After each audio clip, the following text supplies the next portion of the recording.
Oh mein Gott. Er hat eine Küche. Ich schreibe ihn an. Junge, so reich. Er schickt mir den Preis von der Küche. Das glaubt ihr nicht. Er hat damit geflext. Wie teuer kann ich nicht sagen. Weiß nicht, ob public ist, aber teuer.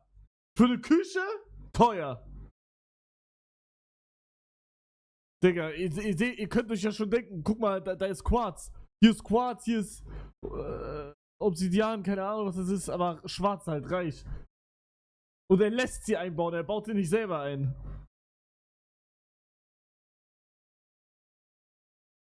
Quarz, Digga, was auch immer das ist. Wer hat das Geld? Ja, das stimmt. First Raccoon ever tried